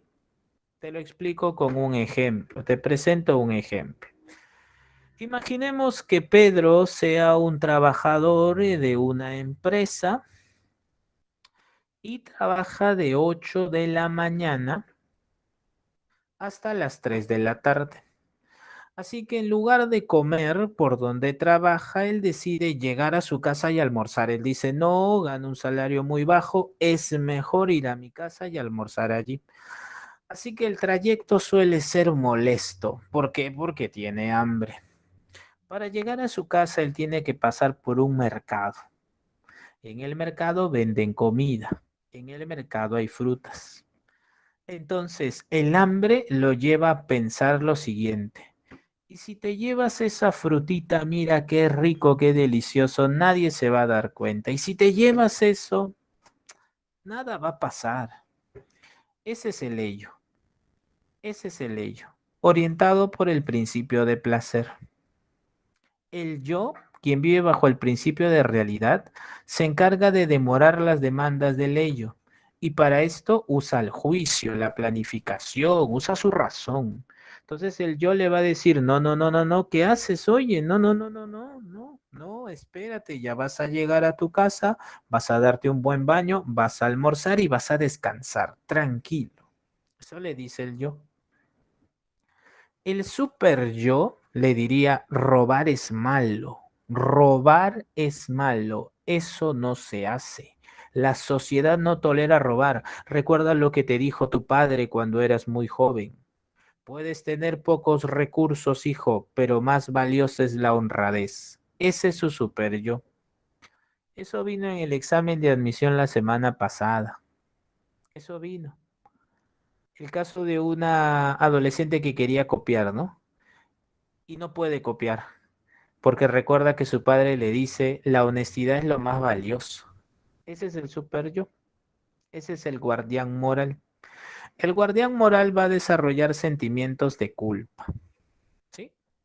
Recuerda que el super yo te censura. Muy bien. Algo que no debes olvidar Algo que no debes olvidar, su compañero pregunta, ¿el yo está entre el preconsciente y el inconsciente? Mira, Eric, este es un muy buen esquema del aparato psíquico. Esto está en un libro llamado Introducción a la Psicología. Como puedes notar, el yo efectivamente se halla entre el preconsciente y el inconsciente. Eso es correcto. Ujú. La posición está allí. Eso es correcto. Profesor, pero aquí yo veo ciertas grietas. Así es.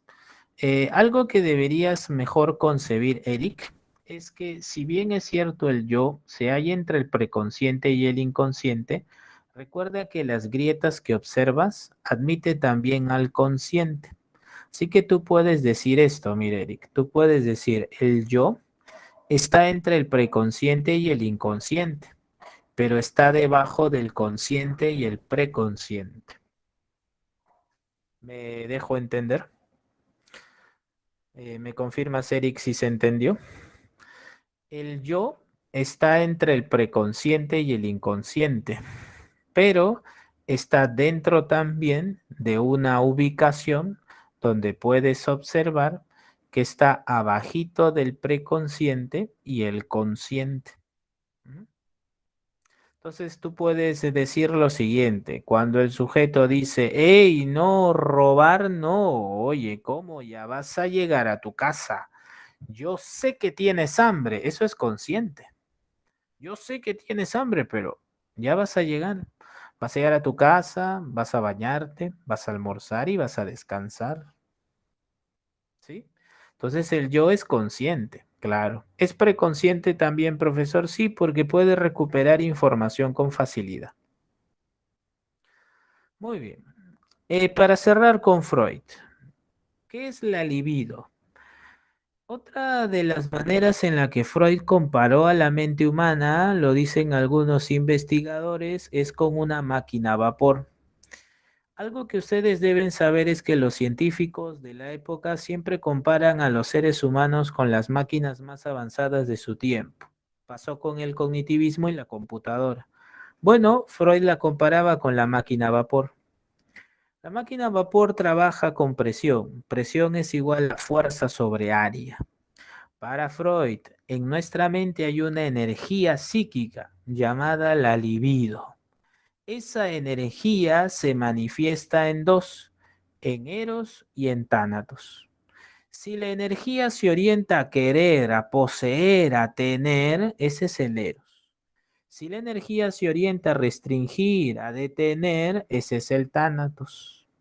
Entonces, Eros y Tánatos van a, por así decirlo, luchar a lo largo de nuestro ciclo vital, en lo que Freud llamó el desarrollo psicosexual, donde existen las etapas oral, anal, fálica, periodo de latencia y genital, que ya serán objeto de nuestro estudio en otra clase.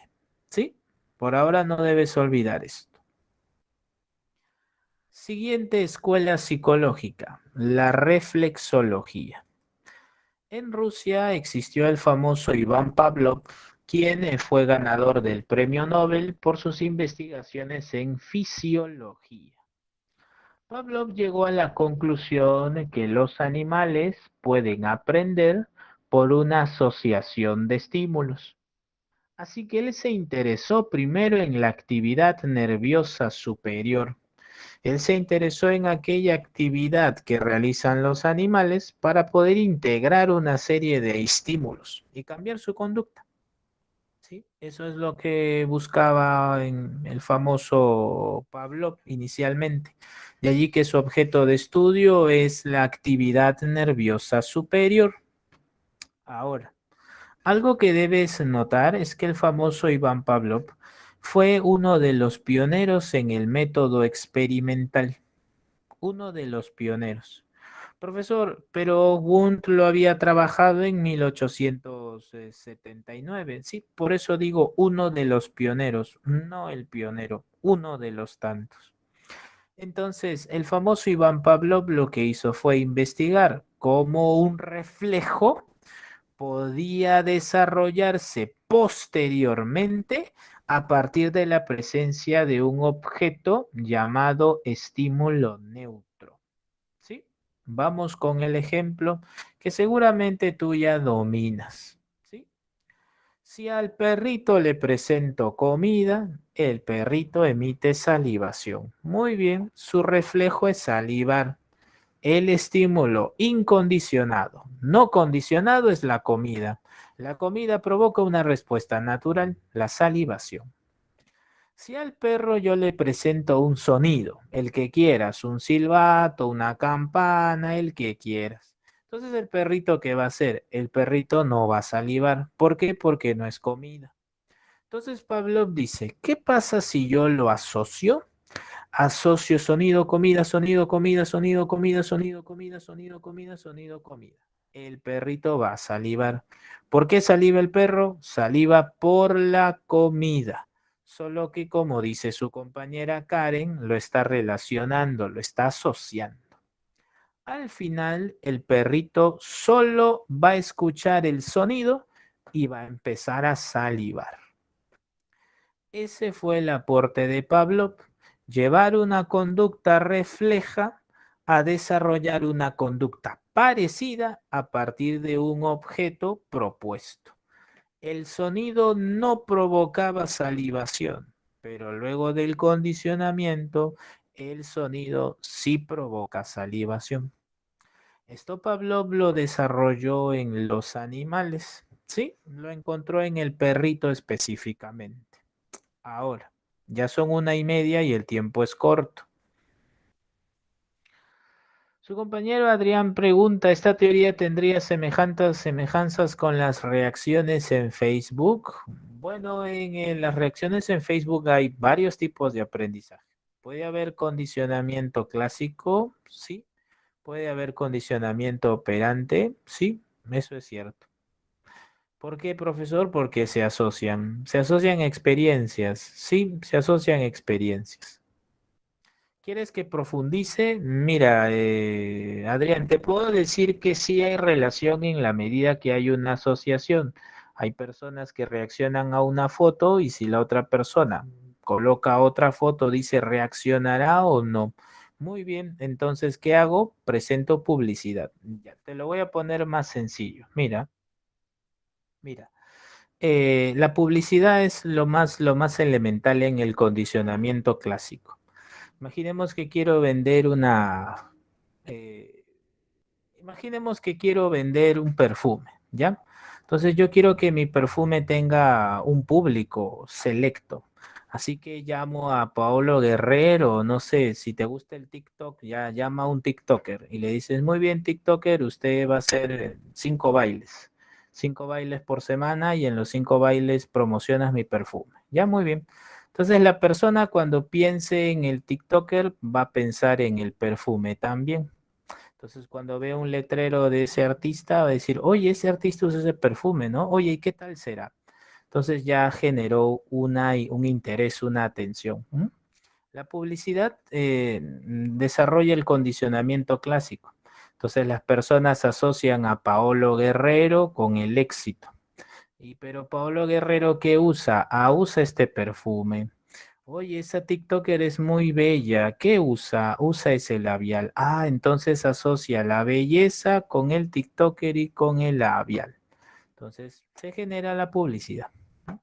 Esa es la respuesta que te puedo dar, Adrián, por ahora. Podríamos extendernos, pero el tiempo nos gana. ¿Ya? Muy bien. Iván Pavlov desarrolló el condicionamiento clásico en animales. Pero el famoso Watson, fundador del conductismo, fue más allá. John Watson desarrolla esto en seres humanos. En 1920, Watson en el Instituto John Hopkins toma al pequeño Albert de 11 meses, ¿sí? Y aplica el condicionamiento clásico. Como tú sabes, el famoso Iván Pavlov escribió su obra en inicio del siglo XX y como puedes notar, Watson lo hace en la primera década, en 1903, en la segunda década. El conductismo, como ya te lo he explicado, no cree en la existencia de los procesos mentales, solo concibe a las conductas encubiertas. El conductismo tiene como objeto de estudio todo lo que pueda ser observado y medido. ¿Sí? Entonces, ¿qué hizo Watson? Watson condicionó al pequeño Albert. Al pequeño Albert de 11 meses le presentó un roedor y el pequeño Albert no lloraba. Luego el pequeño Albert recibe a un ruido muy fuerte. Watson hace un ruido fuerte y el pequeño Albert, ¿qué hace? Llora, se asusta. Entonces, ¿qué hace Watson? Asocia el ruido con el roedor. Ruido, roedor, ruido, roedor, ruido, roedor, ruido, roedor. El pequeño Albert, ¿qué hace? Llora. Entonces, posteriormente, Watson solamente presenta el roedor y que provoca el roedor, el llanto. Así que el famoso Watson ha encontrado que el aprendizaje afectivo puede ser por condicionamiento clásico. ¿Sí? No te olvides. El conductismo no cree en la existencia de procesos mentales, desarrolló el método experimental y su objeto de estudio es el comportamiento.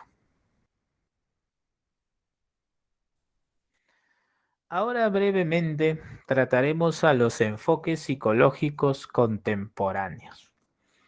Una escuela psicológica se define como, mira, las escuelas psicológicas pueden definirse de dos maneras. Primero, las puedes definir como un centro de investigaciones que propone un objeto de estudio, desarrolla un método y le presenta un aporte a la psicología. O puedes entender a las escuelas psicológicas como una teoría y una práctica, ¿sí? Pero ¿cuál es la diferencia con los enfoques psicológicos contemporáneos? Que los enfoques psicológicos contemporáneos tienen flexibilidad, ya que pueden tomar conocimientos de una escuela, enfrentarlos con otra escuela y obtener una síntesis. Por ejemplo, el humanismo de Maslow tuvo como antecedente el psicoanálisis. Maslow fue formado primero en psicobiología. Él incluso su tesis universitaria la relacionó con eso. Él estuvo fascinado con el experimento de Harlow, por ejemplo. Maslow tuvo también como maestros a los neopsicoanalistas. Sin embargo, él le llama a su psicología la tercera fuerza, ¿sí? En oposición justamente al psicoanálisis y al conductismo. Entonces, los enfoques psicológicos son flexibles, toman conocimientos de las escuelas y hacen una síntesis para proponer algo nuevo. El primer enfoque a tratar es el enfoque biopsicológico. Este enfoque tiene un nombre, por así decirlo, innovador, pero hay algo aquí importante a notar. Mira, quiero que te concentres. Las ramas de la psicología tienen muchísimas subdivisiones, ¿sí? Cuando la psicología se preocupó por el sistema nervioso y endocrino, recibe el nombre de psicología fisiológica, ¿ya?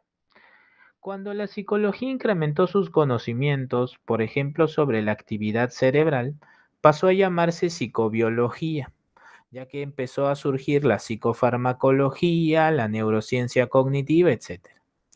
Cuando la psicología desarrolló conocimientos sobre genética conductual, allí ya se apertura más el campo de estudio y lo puedes encontrar en algunos libros como enfoque biopsicológico.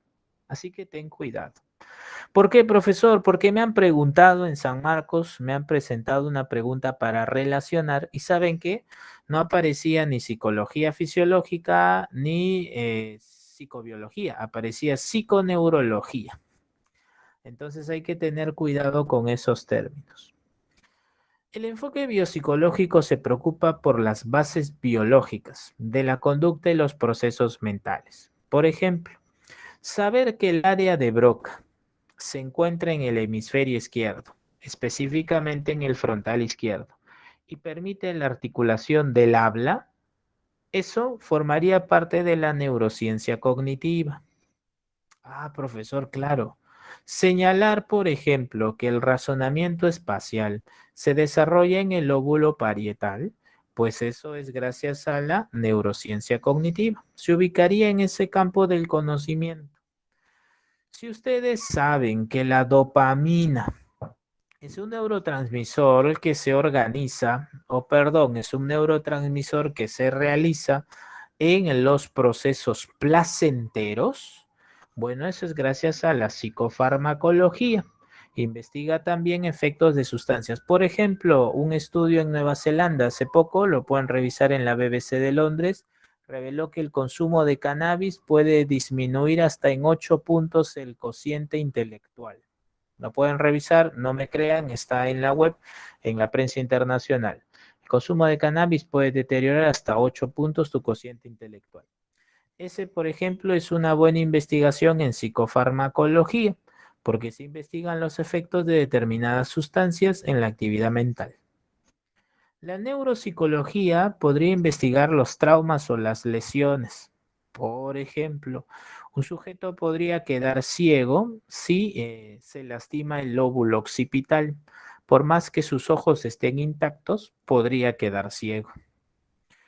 La genética conductual nos dice, por ejemplo, que si mi padre sufriera del trastorno bipolar, yo tengo entre un 30 y 45% de padecerlo también. Profesor, ¿que hay enfermedades mentales hereditarias? Así es. También se sabe, por ejemplo, que los padres con cociente intelectual mayor a 120, o sea, de superior a más, o de inferior a menos, o sea, con deficiencia mental definida, eh, eh, des- eh, desarrollan en sus hijos facultades similares. ¿Cómo así, profesor? Sí, las últimas investigaciones psicológicas, específicamente la del 2006 en adelante, revelan que las habilidades mentales muy superiores pueden heredarse. Hoy se sabe que la inteligencia es 50% heredada, 50% por influencia sociocultural. Hoy se sabe eso. Pero en términos del cociente intelectual, se sabe que si mis padres tuviesen un cociente intelectual superior o muy superior o inferior o limítrofe o deficiencia mental definida, yo puedo heredar esas facultades. Generalmente la herencia es, por así decirlo, de mayor influencia cuando hay una facultad mental muy superior, hay un cociente intelectual muy superior o muy inferior. Eso se sabe. Muy bien. Ahora, dentro del enfoque biopsicológico puedes encontrar a la psicología comparada y puedes encontrar también a la etología. Ojo y mucho cuidado, la etología no es una rama propiamente de la psicología, sino que es una disciplina, ¿sí? Disciplina científica propia de las ciencias naturales, muy emparentada con la biología. ¿Cuál es la diferencia? En la psicología comparada se establecen semejanzas y diferencias entre la conducta del ser humano con la de los animales, pero esto es en un laboratorio, como el famoso experimento de Harlow, donde los famosos monos rhesus desarrollaron apego hacia un muñeco de felpa, ¿ya? En cambio, en la etología, tú observas la conducta de los animales en su medio natural y luego la comparas con la de los seres humanos. Esa es la diferencia. Esa es la diferencia. ¿Sí? Muy bien. Eh, Continuamos. El enfoque psicológico llamado conductista, en algunos libros se le puede encontrar como neoconductismo. ¿Por qué? Porque lo quieren diferenciar de Watson. ¿Cuál es la diferencia? Que el famoso Skinner aplicó reforzamientos y castigos. Y esto tú lo debes de saber. A Skinner le importan las consecuencias del comportamiento. Si a ese niño, por no ordenar sus legos, yo le quito el postre, estoy castigándolo negativamente. ¿Te acuerdas? ¿Por qué? Porque yo le quito algo con el propósito de que su conducta disminuya. Profesor, usted me está diciendo que para el neoconductismo de Skinner, yo debo asumir que los seres humanos nos comportamos en función a las consecuencias de nuestras conductas. Así es. Entonces Skinner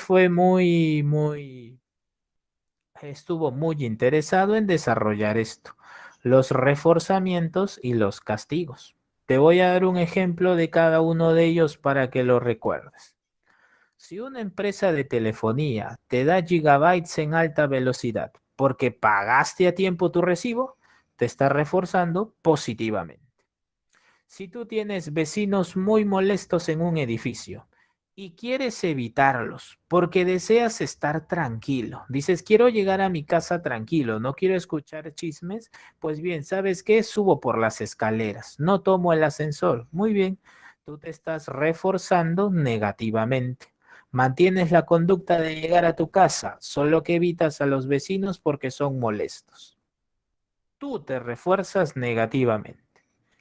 Si, por ejemplo, una madre escucha a su hijo decir una mala palabra y le da 2 cachetadas, papá, para el condicionamiento operante, al niño lo están castigando positivamente. Ojo, para Skinner positivo no significa bueno, negativo no significa malo. Para Skinner positivo es dar, negativo es quitar. Entonces, cuando la madre le da una cachetada, para el condicionamiento operante de Skinner, eso es positivo, porque significa dar, no significa bueno, significa dar. Y en el castigo negativo, tú tendrías, por ejemplo, que si de repente un adolescente está bailando muchos TikToks, pero no estudia, entonces la madre dice, yo ya no quiero que haga TikToks, así que le quito su celular. Al quitarle su celular, ella ya no hace TikToks. Entonces, ¿qué ocurre? La ha castigado negativamente. Cuando se retira el reforzador y la conducta desaparece, a eso se le llama extinción. No te olvides. ¿Sí? Muy bien. Ya está. El cognitivismo, ya lo hemos explicado ampliamente hoy. Solo te comento algo breve. Uno de los máximos representantes es el famoso Jean Piaget. Jean Piaget es conocido por ustedes por el desarrollo de la inteligencia. Al cognitivismo lo hemos visto hoy buen rato, con la teoría del procesamiento de la información. Para el cognitivismo, los seres humanos tenemos procesos mentales que se organizan en un sistema. Así que es necesario actualizar la información del sistema. Por eso Piaget nos dice, en cada etapa del desarrollo de la inteligencia se superan ciertas características. Si los pequeños a la edad de 4 años te dicen, ¿por qué? ¿Por qué? ¿Por qué? Mamá, vamos al mercado, vamos, ¿por qué? Piaget le llama finalismo. Sin embargo, esto debe ser superado en una subetapa intuitiva. Si en la subetapa intuitiva el pequeño dice, uy, me has servido menos, no tienes la misma cantidad, no, tú me has servido menos. Y ocurre que los niños, cuando tienen centración, piensan que los vasos más altos son los que tienen mayor cantidad. ¿Sí? Se focalizan en las características de un fenómeno omitiendo las demás. Eso debería ser superado, dice Piaget, en las operaciones concretas, cuando alcancen reversibilidad, cuando alcancen conservación. ¿Sí? Muy bien. Y para concluir, tienes al famoso humanismo. El famoso Abraham Maslow ha venido en el examen de admisión de San Marcos, específicamente en la última semana. ¿Sí? Su compañera Ana Lucía pregunta, la psicología es una ciencia fáctica porque investiga los hechos. La lógica y la matemática son ciencias formales. El humanismo de Abraham Maslow señala que los seres humanos podemos alcanzar nuestro máximo potencial. Por esto solo es posible si nosotros, ¿qué hacemos? Organizamos muy bien nuestras necesidades. Entonces Maslow le llamó al humanismo una tercera fuerza porque las necesidades se hacen conscientes, no son como en el psicoanálisis que son inconscientes, ¿verdad? Y espontáneamente se liberan, sino que para Maslow muchas necesidades, hay necesidades sí, con motivos inconscientes para Maslow, pero no son todas. Maslow piensa que la gran mayoría son conscientes y necesitan organizarse saludablemente, ¿sí? Entonces, para Maslow, el ser humano desarrolla autonomía, es consciente de sus necesidades y las puede organizar de la mejor manera. Es una tercera fuerza, porque piensa que las necesidades son conscientes también, y es una tercera fuerza porque, a diferencia del conductismo que enfatiza solo las consecuencias, Maslow quiere enfatizar la autonomía, ¿no? Entonces, de repente, si un psicólogo clínico de orientaciones conductistas trata con un sujeto con problemas de adicción, le diría, hey, lo primero que tienes que hacer es mudarte, sal de ese lugar, múdate, aléjate, vete de viaje y quédate por allá buen tiempo. Pero si fuese un psicólogo humanista, le diría, hay que fortalecer tu personalidad. Vayamos paso a paso y mira, si no tienes el dinero para mudarte, pues mira, recuerda que tu estado de salud es lo primero. Trabajemos, trabajemos y trabajemos. No importa el lugar donde vivas, tú sigues siendo una persona valiosa. Entonces va a trabajar el amor propio, el desarrollo de la personalidad, la autonomía y sobre todo, esto es muy importante, a la individualidad. Uno de los que se ha agregado al prospecto de San Marcos recientemente es a Carl Rogers. Carl Rogers tiene obras muy interesantes. Si Maslow escribió Motivación y Personalidad, y lo trabajaremos en el tema de motivación propiamente dicho, Carl Rogers tiene muchas otras obras como La terapia centrada en el cliente, Del camino al ser, tiene muy buenas obras. Carl Rogers, ¿qué propone? Propone algo llamado la congruencia, integridad y transparencia en la personalidad. Brevemente te lo explico. Para el famoso Carl Rogers, una persona incongruente es una persona neurótica. Profesor, ¿cómo es una persona neurótica? Para Rogers, ojo, la neurosis es un término psicoanalítico, pero el humanismo también lo trató. Para el famoso Carl Rogers, un sujeto desarrolla neurosis cuando no haya una congruencia entre cómo se percibe y qué es lo que hace. De tal manera que el neurótico para Carl Rogers es un sujeto que vive situaciones amenazantes, que le provocan una hiperpreocupación. A eso le llamamos en términos muy simplificados, me van a disculpar, ansiedad. Y lo que hacemos ante la ansiedad es defendernos, lo que va a incrementar nuestra incongruencia. Profesor, ¿cómo así? Mira. Imaginemos que un sujeto llegue pues al consultorio de Carl Rogers y le diga, ¿sabe qué, señor Carl Rogers? Yo estoy harto de trabajar con adolescentes, son todos muy sucios, son todos muy malcriados, yo los detesto, ya no quiero nunca más trabajar con ellos. Y disculpe, me preguntará Carl Rogers, ¿usted qué estudió? Ah, yo estudié educación secundaria. Muy bien.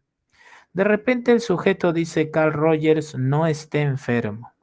De repente el sujeto necesita una orientación, necesita hallar esa congruencia entre lo que hace y cómo se percibe. Entonces Carl Rogers va a trabajar un concepto llamado autoactualización. Maslow trabaja con autorrealización, pero Rogers trabajó con el concepto de autoactualización. ¿Qué te dice ese concepto de autoactualización? El concepto de autoactualización lo que hace es trabajar con un impulso en el ser humano por desarrollar, ¿saben qué? La motivación intrínseca. Profesor, ¿cómo es esto? Sí, ustedes si están en repaso semestral ya lo dominan. La motivación intrínseca se caracteriza porque por el desarrollo de las cualidades personales. Se caracteriza por la autosuperación, por la necesidad de competencia, sentirse aptos. Entonces Carl Rogers decía, el individuo es alguien que está dispuesto a superarse. Y lo que hay que hacer es provocar, es incentivar esta motivación intrínseca. Entonces, para el famoso Carl Rogers, el ser humano siempre buscará, si se encuentra en desequilibrio, buscará equilibrarse. Por eso Carl Rogers es muy famoso en establecer que no se le llame paciente al sujeto que acude a una consulta, sino se le llame cliente. ¿Por qué? Porque este sujeto, Rogers pensaba así, de antemano quiere hallar el equilibrio, quiere regresar a lo que llamamos normalidad, quiere hallar una coherencia y una congruencia entre qué es lo que hace y cómo se percibe. ¿Sí? Y para terminar la clase, veo que el tiempo nos ha ganado, así es un tema muy extenso. Tenemos al neopsicoanálisis. Carl Jung será conocido por ustedes por separarse de Freud y establecer la introversión y extroversión.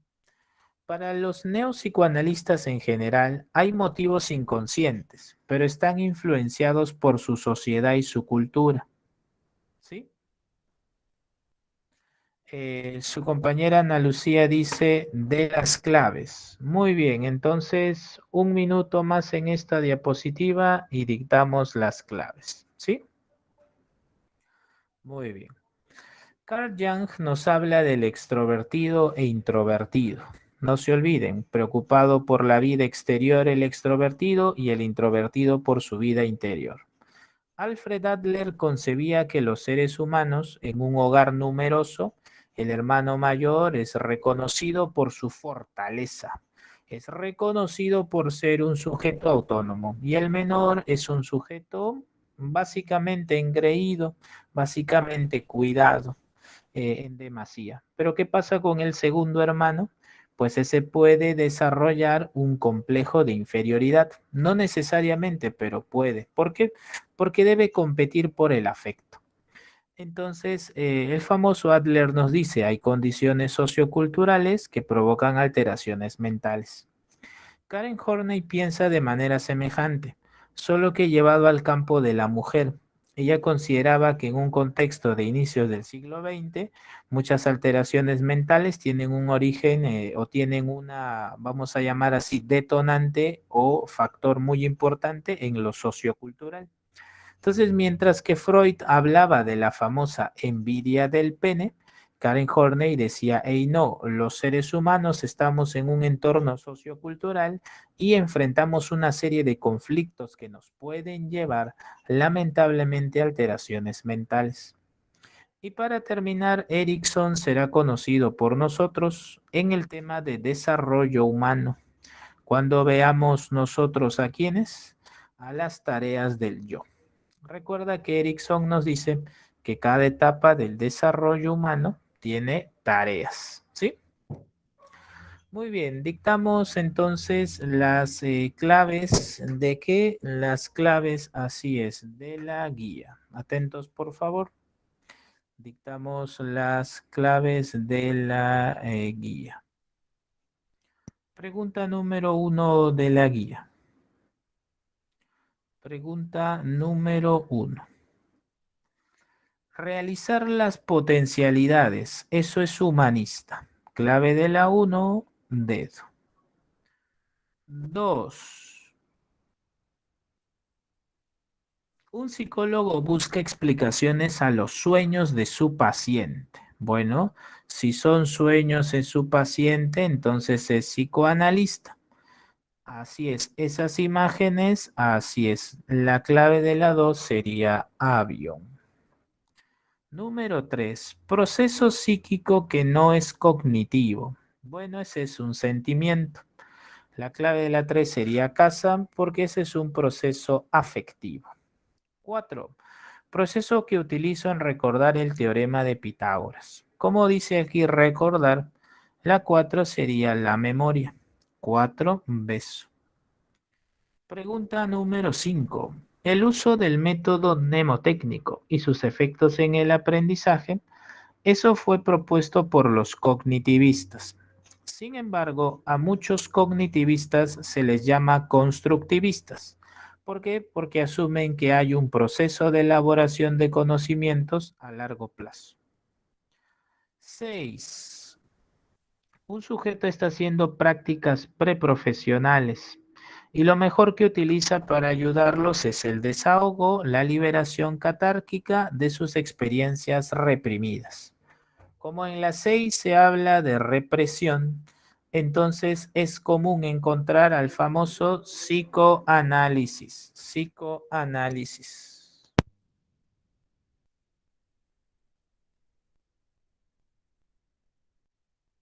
Pregunta número 7. La escuela psicoanalítica considera...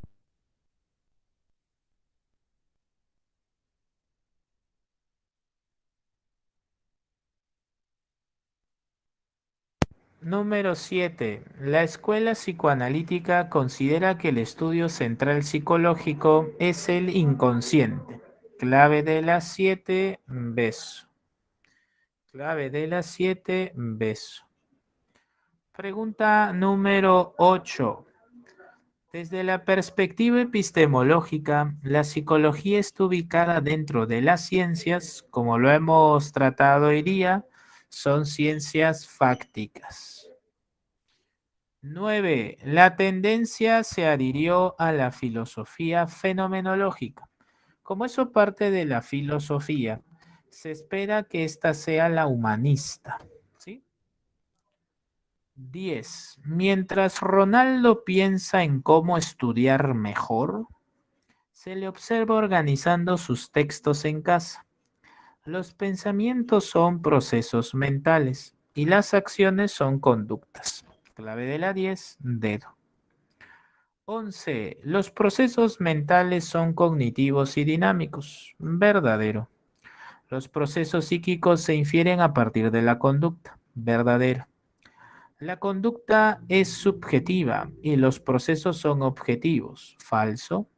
Los procesos psíquicos tienen base fisiológica. Verdadero. La clave sería casa. Pregunta 12. Wundt desarrolló, hay que relacionar. Wundt, como bien saben, fundó la psicología. Así que tenemos nosotros que la 1 iría con la letra C. La número 2, William James, iría pues con el funcionalismo. Entonces sería 1C, 2B. La número 3 iría con la letra A. La número 4 es desarrollada por Watson, iría con la E. Así que la clave es casa. 12, casa. 13. Si un paciente ha perdido apetito, entonces lo que puede hacer es visitar al psicólogo, ya que habla aquí de la tristeza. Entonces, 13, avión. 14. El cambio de estado de ánimo que sufre Maribel como consecuencia de una enfermedad revela la influencia de lo biológico en lo psicológico. 14, avión. Y la última dice, para el cognitivismo, la psicología debería estudiar los tres, la imaginación, el pensamiento y la memoria, porque son procesos llamados mentales de tipo cognitivo. Que les vaya muy bonito, cuiden mucho su salud y la de su familia. Muchas gracias, profesor Quiñones. Hasta la siguiente clase. Hasta Muy bien, luego, chicos. gracias. Hasta luego, profesor. Muy bien, chicos. Muchas gracias por la asistencia el día de hoy. Mañana temprano, por favor, como siempre, les he enviado el horario, les he enviado todo lo necesario para que también puedan revisar sus puestos de la práctica del día de hoy. También, chicos, revisar los Classroom, que también les he añadido a 2 más el día de hoy. Mañana son 2 más, chicos. Temprano, por favor.